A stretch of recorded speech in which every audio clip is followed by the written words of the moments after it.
Welcome to the Big Me Kickoff. I am your host, Kevin Noon. It is Tuesday, February 6th. We did not hit our Monday slot. I told you that could happen from time to time, but we will be here 3 times this week, I promise you. Big Me Kickoff is brought to you in part by No Naturals. Tell you a little bit more about them here in a minute. You can get the information down there in the scroll. And of course, in the show notes, use code HUDDLE10 to get 10% off of your order with No Naturals. And we will get into that, as I said, here in a minute. A lot going on around Buckeye Nation right now. I don't want to get into certain things that could change by the time I record before I post. Obviously, the status of Bill O'Brien being a major topic. It's kind of funny. We had to find a way to talk a lot of fans into the move. And now that it looks like at least he's entertaining the idea of the Boston College head coaching job. We'll see how much there is to that. People are unhappy that he's leaving. So I think a lot of the people that we had to convince early on, this is a good move, now have come around like, okay, I agree. And now that there's the potential that he could leave, that's not good. Obviously, recruiting is going quite well for the Buckeyes. Just landed Naeem Offord.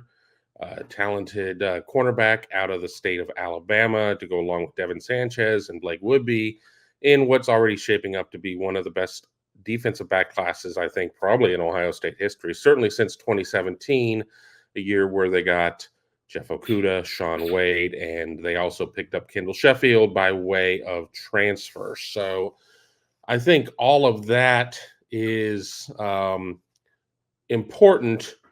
But I want to talk about something else, and that's looking ahead to the schedule. And we talked previously about the Big Ten and the SEC getting into an agreement, a advisory council, if you will, to look at certain issues out there, be it NIL or whatever else. And it got me to looking at, are we on the front end of the sorry, the dog is playing with their toy, driving me nuts, of the Big Two? Are we seeing the end of the NC2A? And while we may not quite be there yet, it's something to think about. And it got me looking at schedules for the next, for this season between the Big Ten and the SEC, and creating the best road trip anybody could potentially take for seeing the top games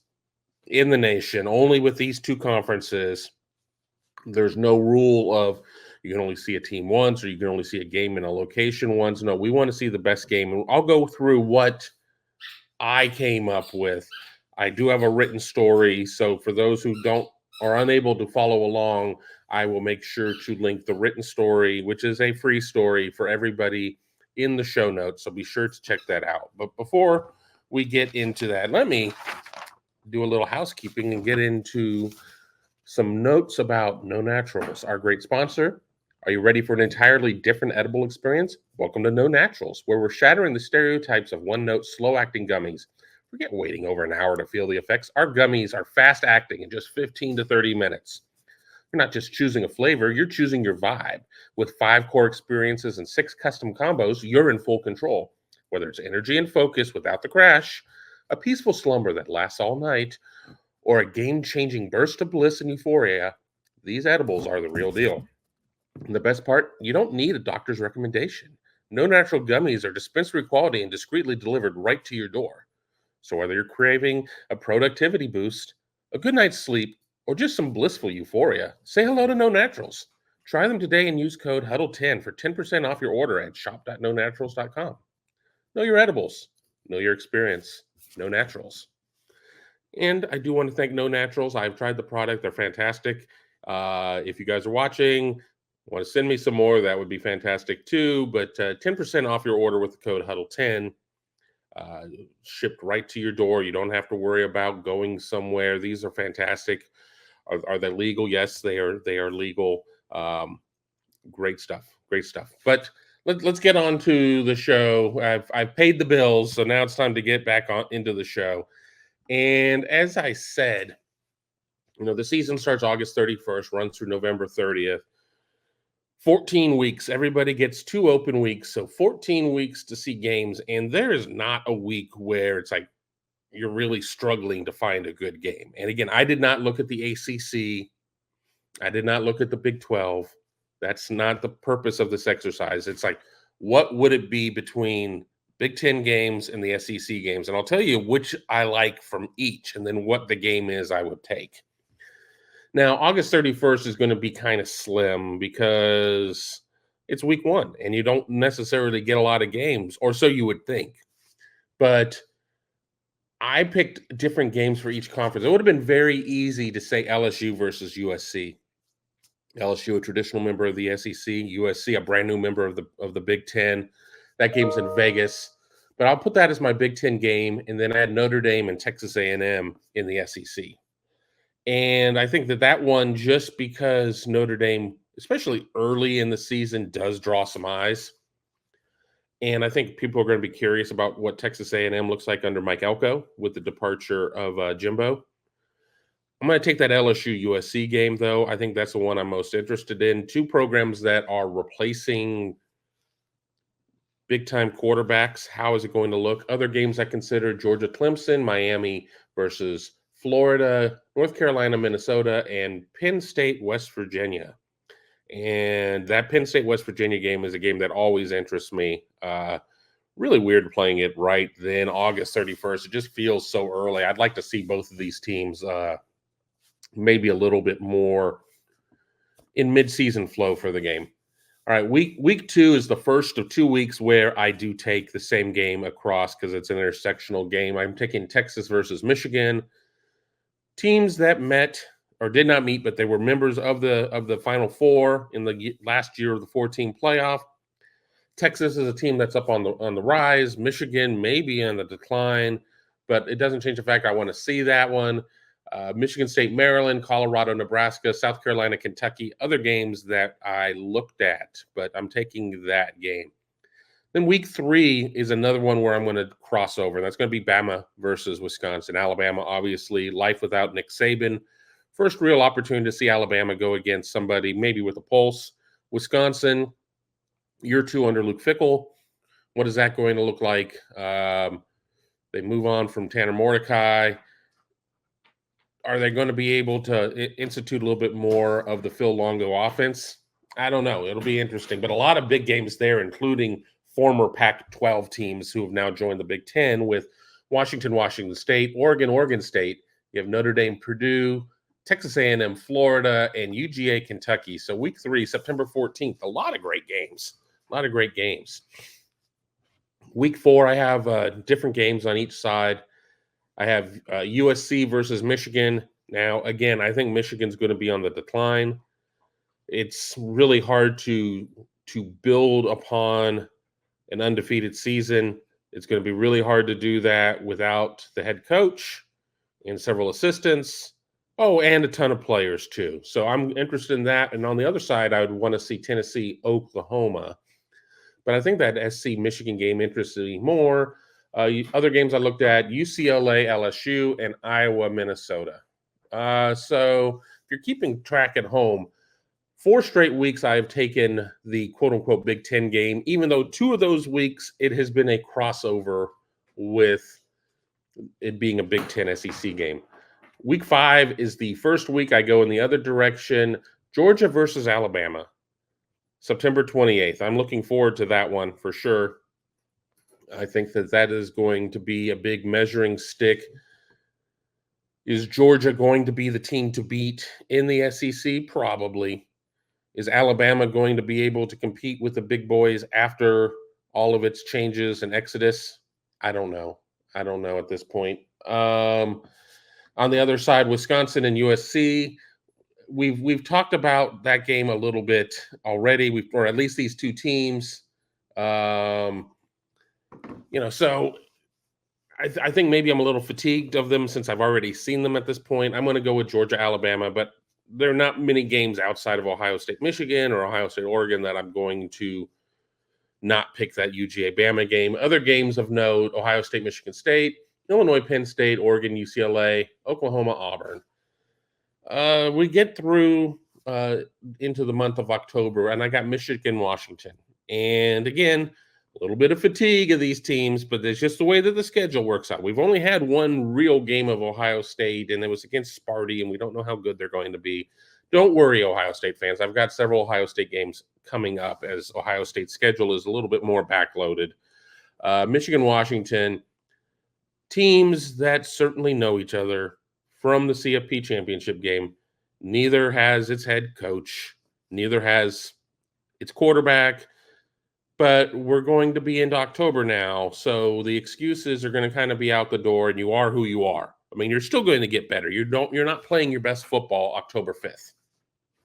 But with that being said, this isn't going to be a situation of, oh, we're still trying to figure out our identity. If you don't know your identity with the schedules that are out there this year with conference expansion, you're in trouble. I understand that you don't have to go 12-0 or even 11-1 to make the playoffs. But if you're still middling around and not sure who you are at this point of the year, you are likely in trouble. On the other side, I have Auburn, Georgia. How does Georgia respond coming off of the Alabama game to take on Auburn? Is Auburn going to be any good? I don't know. Hugh Freeze certainly recruiting really well. Auburn certainly had Alabama beat last year until it didn't. But I'm going to take that Big Ten game. Other games that I was considering, Iowa, Ohio State, UCLA, Penn State, Ole Miss, South Carolina, Missouri, Texas A&M. So once again, just great games. There's really the only week that I was pressing for games was week 4. And like my backup games were Iowa, Minnesota, which is an old Big Ten West interesting game. And then the UCLA, LSU. Is Chip Kelly even going to be head coach at UCLA at that point? I don't know. So then there's one other week too where I have just 2 backup games, and I had to limit things at some point. I didn't want to write about everything. October 12th, finally, the Buckeyes, Ohio State at Oregon. That game, I don't really care what's up against it. Oh, what's up against it? Texas, Oklahoma as an SEC game. Texas State Fair. Now, that Texas-Oklahoma game could be really fun. I don't know what Oklahoma is necessarily going to be this year. Texas has got a lot of expectations, but Ohio State at Oregon may be one of the best games nationally regardless. So that one was a no-brainer. Other games that were considered, Penn State, USC, Washington, Iowa, Ole Miss, LSU, which I think is going to be a sneaky good game, and Florida, Tennessee. Let's go to October 19th. Iowa, Michigan State out of the Big Ten side. It's pretty lean in the Big Ten. October 19th, if you're just a Big Ten fan, maybe that's the week that you agree to clean out the garage or to go apple picking, or I don't know, because Iowa, Michigan State as your winner, not fantastic. You got UGA, Texas on the other side, and I think that's going to be one of the most meaningful games in the SEC.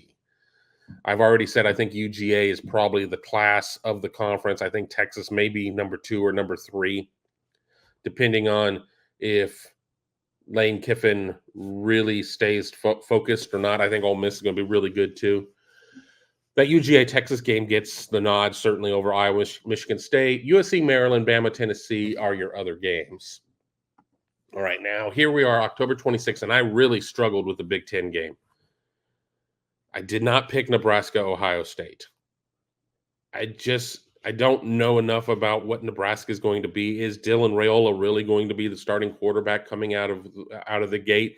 Is he still going to be the starting quarterback at that point? Is he not at the beginning? Is he at this point? You just don't know.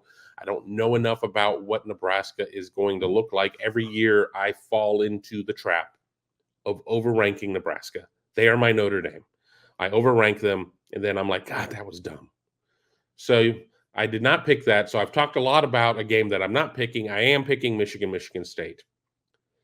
Just because you have 2 new head coaches in that game, and you just don't know how they're going to react to it. Certainly Sharon Moore has, some Jim Harbaugh training in him from being an assistant coach under him.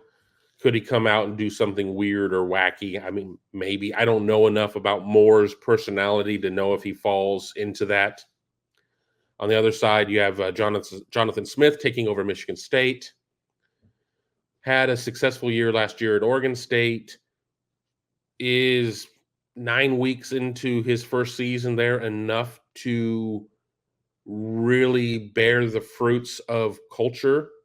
I don't know. I mean, and the game is in Ann Arbor, but this is the kind of game that Michigan State could screw around and win. On the other side, I got OU Ole Miss, which is the game I would actually pick.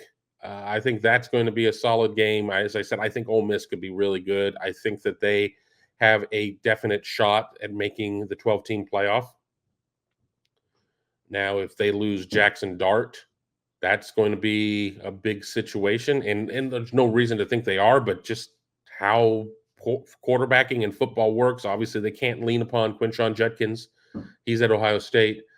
So the other games I looked at, Nebraska, Ohio State, as I mentioned, Penn State, Wisconsin, which is interesting, LSU, Texas A&M, which I came really close to picking, and Missouri, Alabama. Let's enter November, 5 weeks in November with football. Ohio State at Penn State, that is my no-brainer right there. That's going to be another critical game. Every few years, Ohio State goes out there to State College and something stupid happens, and we know what comes out of that. Can Ohio State avoid that? On the other side, I got Florida, UGA. That's not as exciting of a game as it might be in other years. Florida needs to prove to me that they want to play. Last year, they went through the motions a lot under Billy Napier. They have got to get it in gear or they've got to move on. And I know that Napier's not been there that long, but that's one of those programs that I can tell you within 2 years if they care or they don't care. And up until now, they don't care. Other games, Wisconsin, Iowa, UCLA, Nebraska, USC, Washington, Texas A&M, South Carolina. Penn State makes the list the next week. Washington versus Penn State. That is going to be interesting. Major travel concerns on one side. Does Penn State have a hangover after the Ohio State game? If Penn State loses, we always talk about don't let a team beat you twice. If Ohio State goes in there and pushes Penn State around, does Penn State lose this next game because of a hangover? Or if Penn State somehow wins the game against Ohio State, does Washington come in and beat them because they're still too busy celebrating winning in a series that Penn State does not have a lot of recent success in? On the other side, I have UGA Ole Miss. I'm really looking forward to that game for sure. I think that is going to be a big one. Iowa, UCLA, Bama, LSU. That was Bama, LSU not even on the list. It's because Georgia, Ole Miss, I think, is going to be more meaningful, and Texas, Florida rounded out. 3 more weeks. I know, throwing a lot of stuff at you, not answering a lot of questions. You're just listening to me talk. I appreciate it. Here on the Big Me Kickoff, here at youtube.com/Buckeye Huddle. Be sure to check us out at BuckeyeHuddle.com.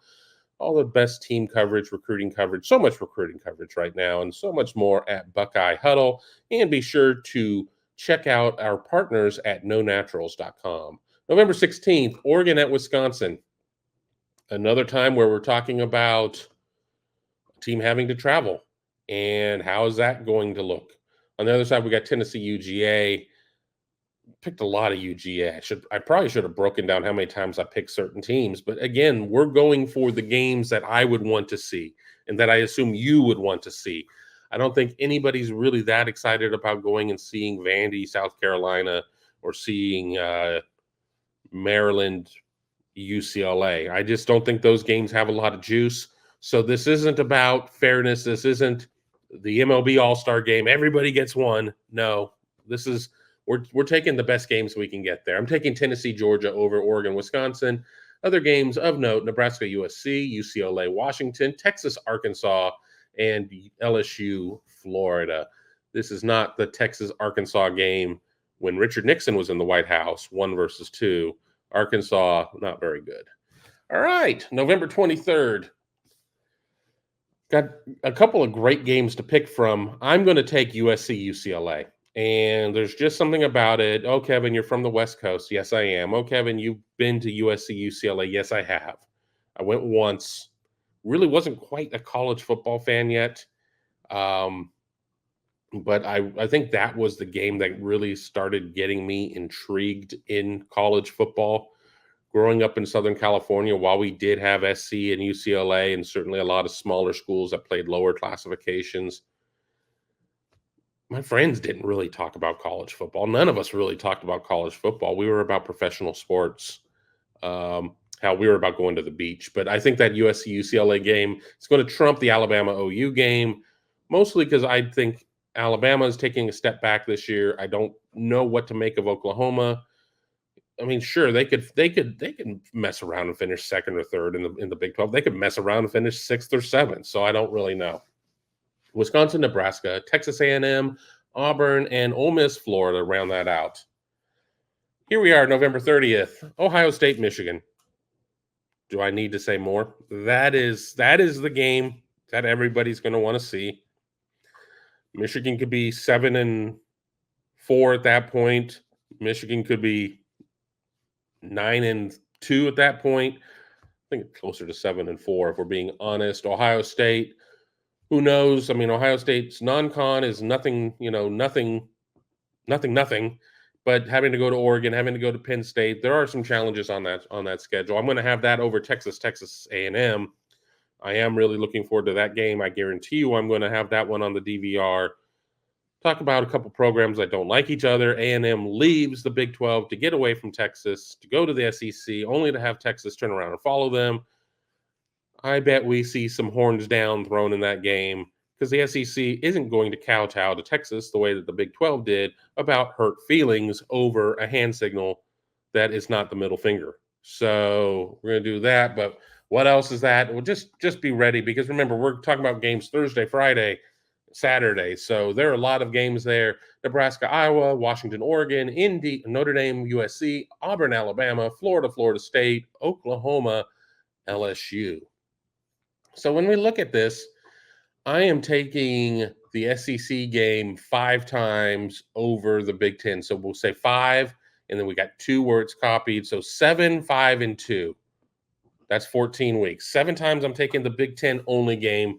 5 times I'm taking the SEC only game, and there's 2 times where it is a tie because both conferences are represented. What games are you looking forward to most this upcoming season?